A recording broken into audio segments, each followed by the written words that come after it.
What's up, everyone? It's the one Jamin. Today we are playing Golgari Fight Rigging with 3 other colors as a twist, especially since we have Gilded Pinions and Courier's Briefcase to make treasure tokens to be able to potentially hardcast Atraxa Grand Unifier, but we're usually going to be getting that off of our Fight Rigging. If you haven't seen a deck like this before, it has Hideaway 5, which means when it enters the battlefield, look at the top 5 cards of your library, exile 1 face down, then put the rest on the bottom in a random order. And this card specifically says at the beginning of combat on your turn, put a 1/1 counter on a creature you control. And then if you control a creature with power 7 or greater, you can play the exiled card without paying its mana cost. The cool thing about this is that we have a new card from the new set, Devouring Sugarmaw, that has 6 power. So when you put a 1 counter on it, 1+1/+1 counter, it becomes 7 power to trigger Fight Rigging. So it's an additional way to trigger it, which means I think it gets a little bit better. Devouring Sugarmaw makes a 1/1 white human creature token and a food for the first half, and it's a white mana, so I wanted to add some white mana to this deck, so it made sense to put some white lands in it, like Caves of Koilos. We have Brushland and Mire here, so we can potentially use that side of it. Also, the other side is Menace and Trample. At the beginning of your upkeep, you can sacrifice an artifact, enchantment, or token. If you don't, tap it.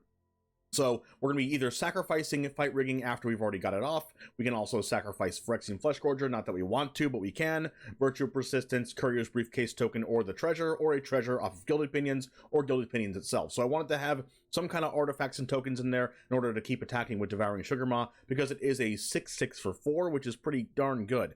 We have Virtue of Persistence, a brand new card from Wilds of Eldraine as well, Titan of Industry, and Atraxa as our payoffs for Fight Rigging. So anyway, I hope you like this version of the deck. We might just be killing our opponents with like Shakedown Heavies and Archfiend of the Dross, which is the cool part about this deck is we just get to we get to kill them even if we don't get the Fight Rigging thing off. So anyway, I hope you really like this deck. The deck list, as always, is in the description down below if you want to try it out for yourself. Let's go ahead and get to the matches, though. It all starts right now. Even though I don't like keeping a hand with no play till turn 3, but we do have the Devouring Sugarmaw to do on turn 2.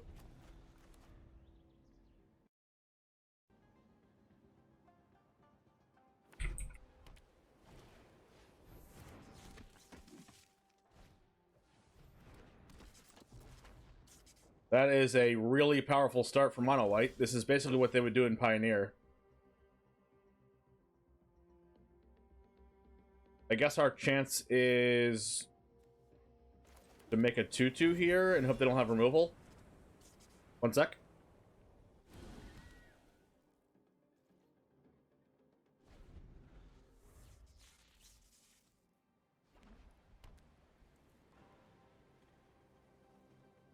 Sorry about that, guys. There was a cat in my room.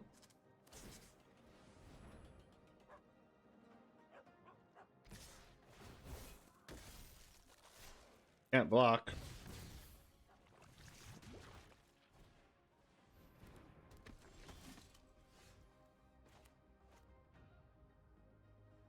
We go land, Shakedown Heavy.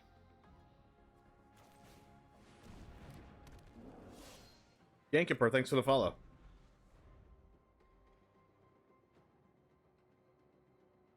And just hope they don't have removal. They could have laydown arms. They can have ossification. They can have brutal Cathar. Oh, they could also just brute force their way into killing me? It's probably gonna work.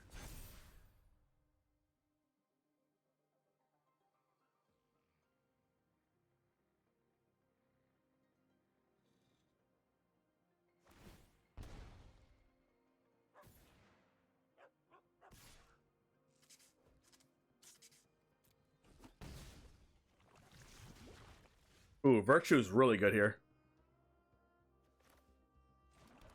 We can go Virtue plus Shakedown Heavy here.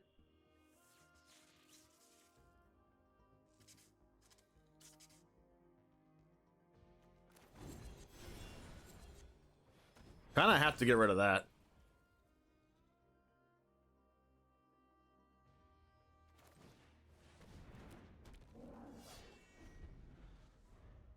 And so even if they have Brutal Cathar, we can still get good trades in.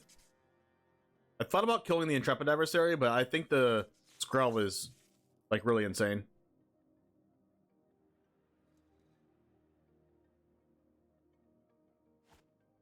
I was kind of fearful of the Knight Errant here because this will probably get a Brutal. They haven't seen one already, they're probably going to see one now. They're looking like almost like over a quarter into the deck. Yeah. We need to draw a removal spell.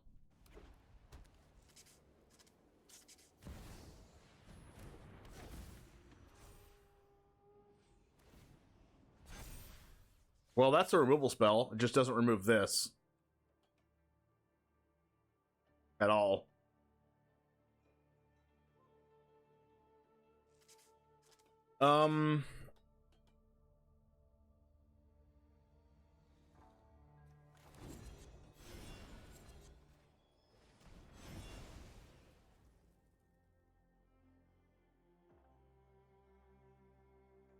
Huh.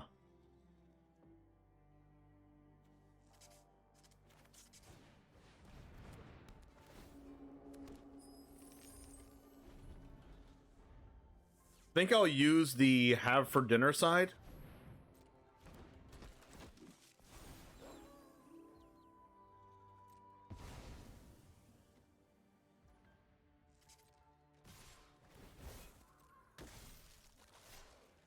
But am I blocking with Bramble Familiar first?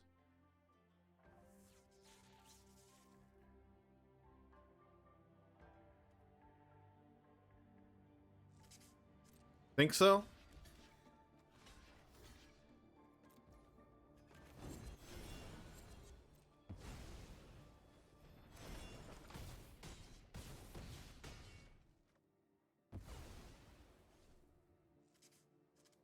Give me another card.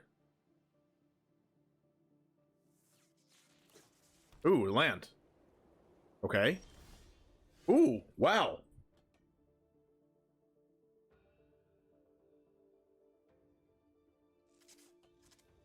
Okay. I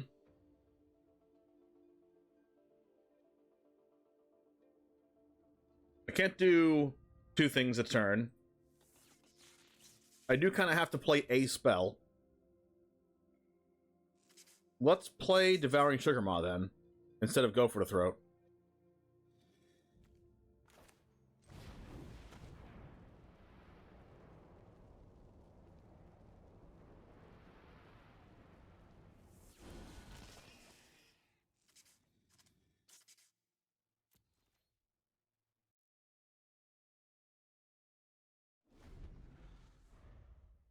It's a really good blocker here, and if they don't top deck exactly one more Brutal, really good for us.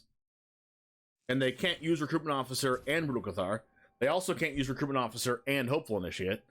They might just use this turn to flip the Brutal, but that's still fine for us. Even Eldraine, they drew a land, they can cast it. They're not going to. They want to flip the Cathar.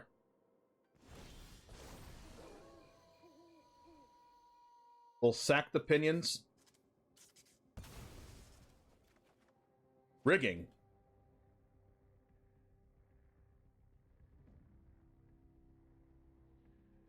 The problem here with casting Rigging is that we might just have to get a land off of it. Because if we don't, casting two spells is going to flip the Brute.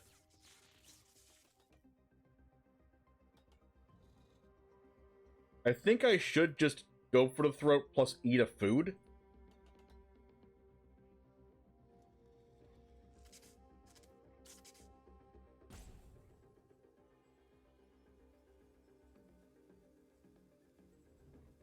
We could fight Rigging for a really powerful spell, but then we can't go for the throat.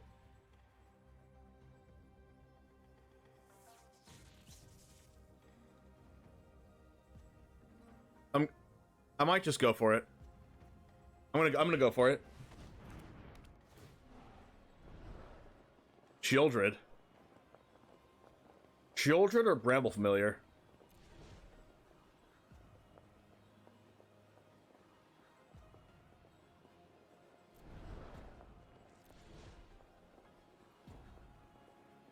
Or Just to land.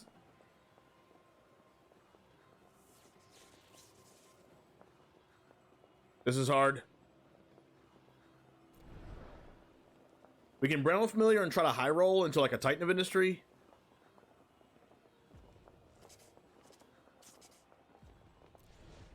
We can Shieldred. They remove our creature, cast Eldraine. We go block, block, block. Go to 1.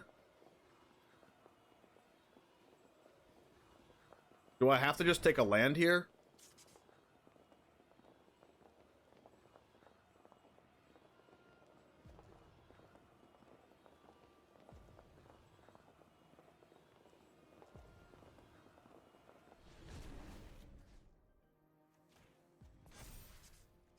I take a land.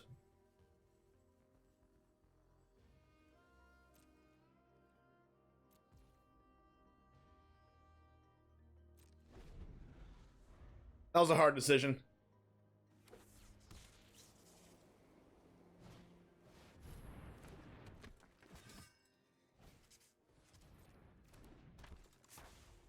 Alright, so what happens if they go all out and attack?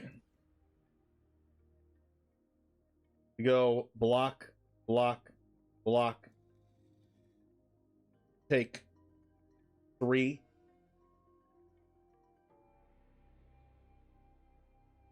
And we do have good blocks. Pass. Priority. They can also kill the rigging with Hopeful Initiate.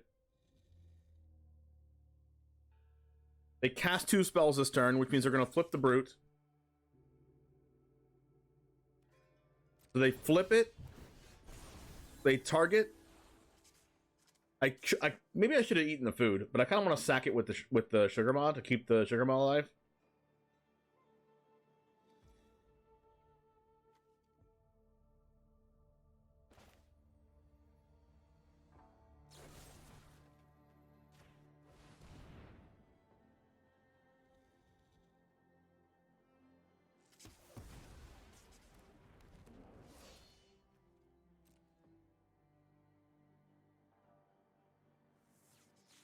What do we sacrifice here? The rigging doesn't do anything anymore, right?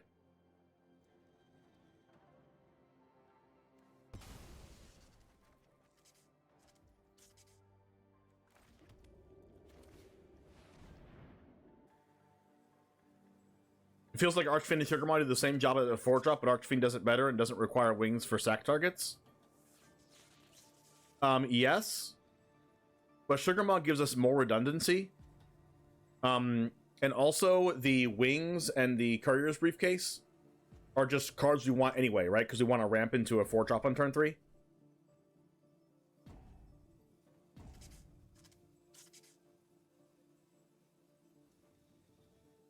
Like, yes, we could have better ramp things than casting the Pinions, but the Pinions is actually better ramp than a lot of the other ramp because it can't die to, like, cut down or go for the throat from, like, Mono Black or any other mid-range deck or control deck.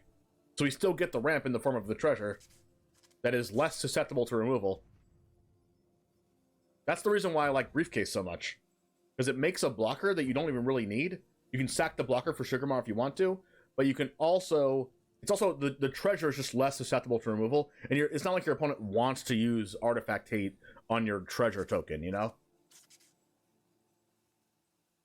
I cast Archfiend to the Dross, and our opponent is thinking really hard about whether they want to use his Hopeful Initiate or not to kill my food token.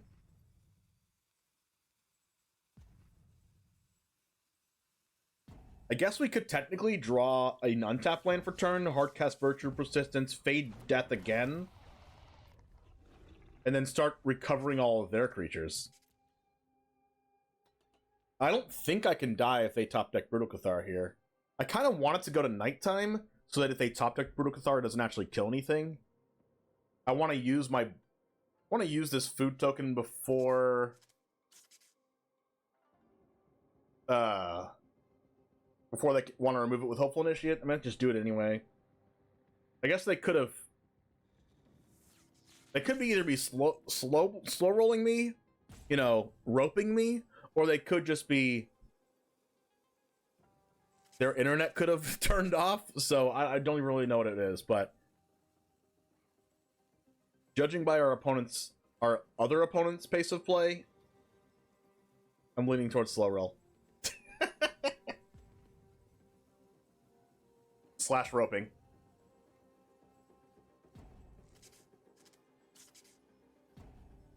Really hard to tell who would win this game anyway, but that was at least a fun game. It had a lot of interesting decisions.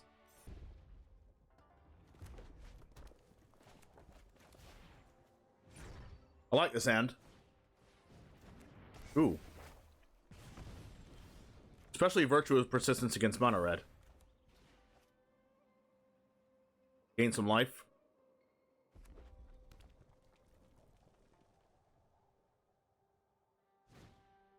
Feldon. Okay, Virtue's good against Feldon, for sure.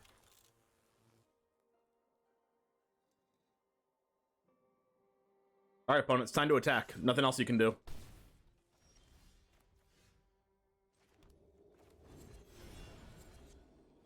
Nice. Gain some life back. I'm gonna go to 16 at least. Hopefully there's no, like, squee or something.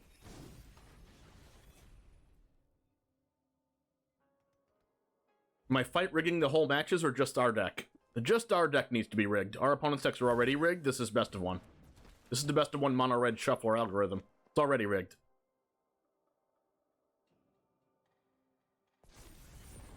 Put a thing on this. And maybe they're gonna hold up the roll card for a future Virtue. So I think I'm just gonna pass and go for the Throat them.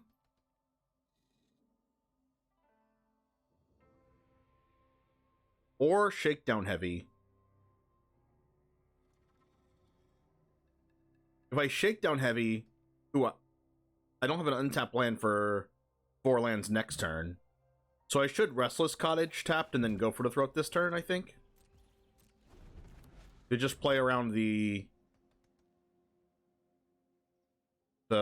Monstrous Rage card. They have 4 mana, so they probably just have the Monstrous Rage card already. It sucks.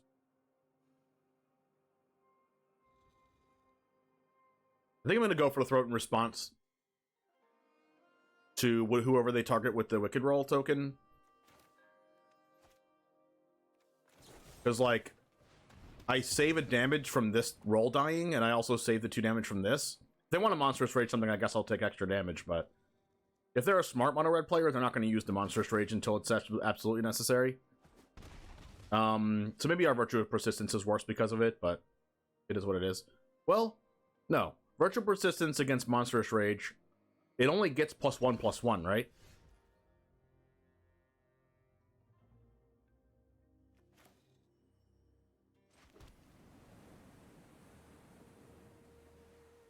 So we can still do this.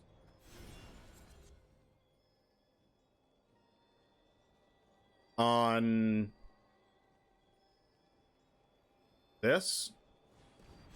Okay, they don't have it.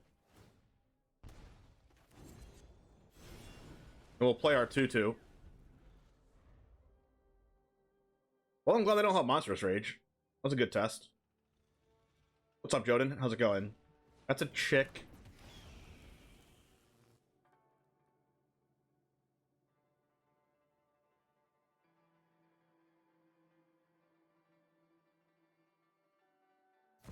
I'd like to draw a Shieldred at some point.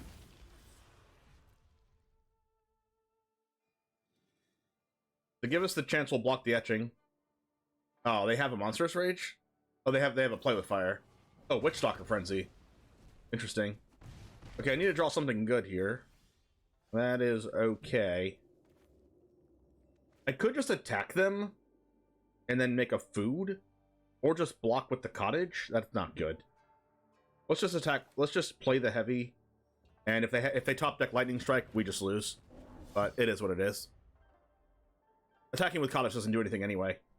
The same thing as playing out the heavy. They top deck a land. It's honestly pretty bad for us. If they top deck another Bloodthirsty Adversary, they can Witchstalker Frenzy us now.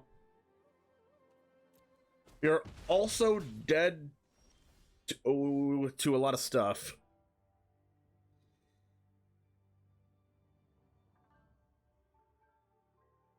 We have to play the Briefcase here. Because then an untapped land lets us cast one of our stuff. Or stuffs.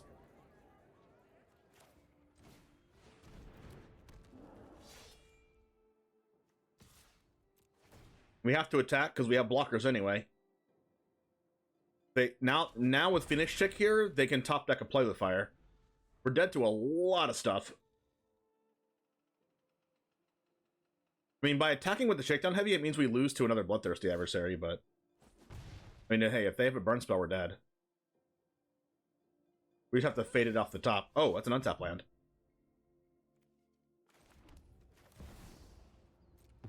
Alright, well, we have to hope to gain life. Oh, wow, they have nothing.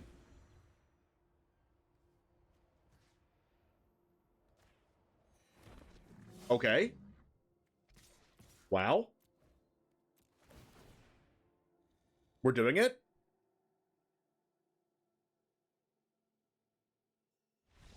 We did it? Sometimes lucky. Fade back-to-back top decks. I like this hand. Cottage first. It's a Hypnotic Grifter. Wow. Oh, is this an infinite combo deck or something? I think it is. I'll try to kill it. Hopefully it works out. Oh, that worked out. Okay, we got this.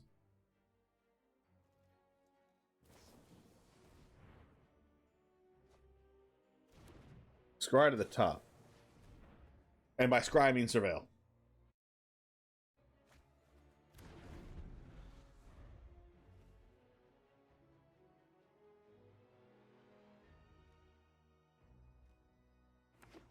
Land. Sleep Curse Fairy. Oh, it is the combo deck, right? We do this with the Grifter and then untap this, put the untappy tap thing, and then connive their whole deck. Vale, thanks for the follow. After the Soul Cauldron. Uh-oh. Oh, no. They Soul Cauldron the Grifter. Oh. Oh. I understand.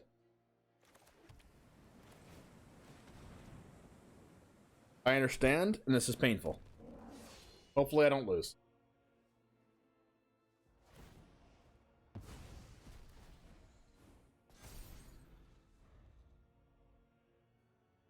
We are going to be putting in some damage against them.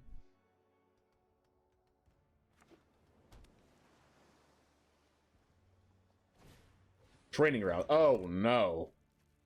Now it costs 1 mana to do that? We might be dead soon. It costs 1 mana to connive. If they get 1 more training grounds, they do this for free.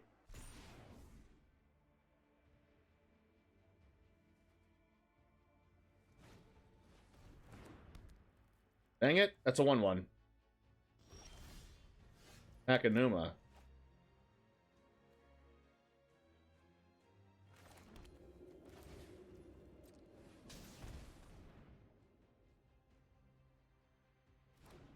They get to connive a lot.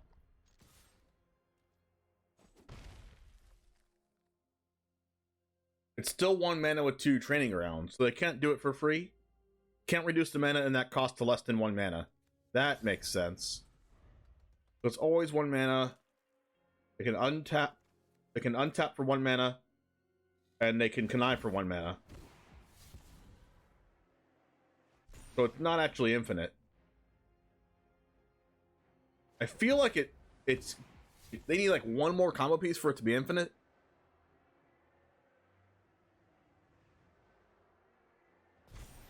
Soul Cauldron in the grave.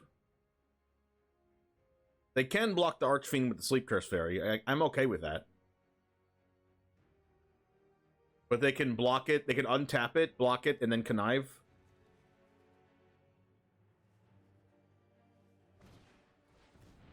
Sleight of hand. If they have any way to put a counter on something that, like, taps for mana, and they can get the untap ability of this. They go tap for mana, untap it, tap for mana, untap it, and that's infinite, I think.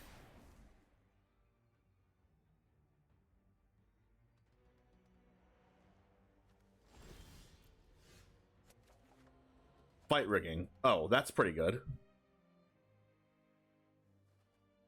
Okay, we can stop that. We can stop this with we can stop this if we get Titan of Industry.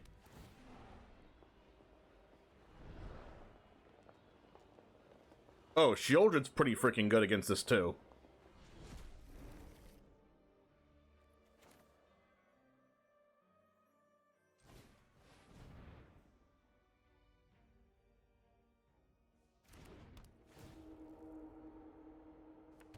Pinions ramps us into Virtue.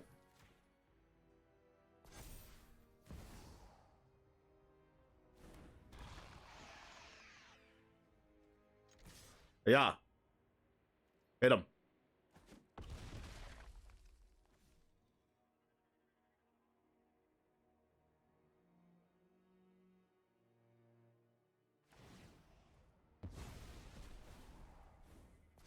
I'm not sure if we can lose this game or if Sheoldred wins us this game.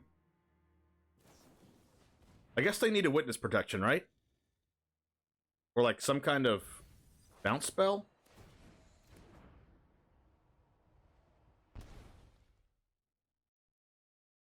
I mean, Virtue of Persistence is really bad against Agatha Soul Cauldron.